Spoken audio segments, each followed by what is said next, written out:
অন্তর্বর্তীকালীন সরকারের প্রধান উপদেষ্টা অধ্যাপক ডক্টর মোহাম্মদ ইউনূস বলেছেন, তরুণরা সংখ্যায় বেশি, দেশের ভবিষ্যৎ নিয়ে তারা আগ্রহী। নিজের ভবিষ্যৎ নিয়ে তার মতামত নেওয়ার জন্য আমি মনে করি ভোটার হওয়ার বয়স 17 বছর নির্ধারিত হওয়া উচিত। 27 ডিসেম্বর শুক্রবার ঢাকার ফার্মগেট কৃষিবিদ ইনস্টিটিউশনে ফোরাম ফর বাংলাদেশ স্টাডিজ আয়োজিত 2 দিনব্যাপী জাতীয় সংলাপ 2024-এর উদ্বোধনী ভাষণে তিনি কথা বলেন। ভিডিও বার্তার মাধ্যমে তিনি এই ভাষণ দেন।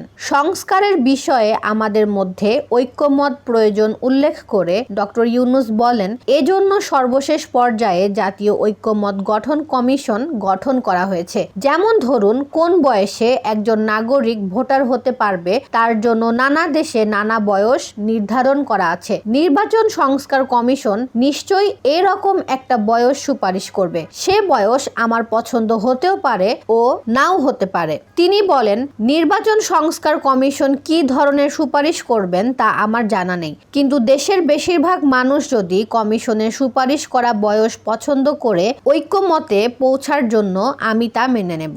সে সময় প্রধান উপদেষ্টা আরও বলেন, সংস্কারের যে মহান দায়িত্ব ঐতিহাসিক কারণে আমাদের কাছে এসে গেছে, এই দায়িত্ব আমাদের প্রত্যেককে যার যার অবস্থান থেকে পালন করতে হবে। এক্ষেত্রে প্রতিটি রাজনৈতিক দল, সামাজিক, অর্থনৈতিক, ব্যবসায়িক এবং ধর্মীয় জনগোষ্ঠীর প্রত্যেককে সংস্কারের এই মহাযজ্ঞে আনন্দের সঙ্গে ঝাঁপিয়ে পড়তে হবে।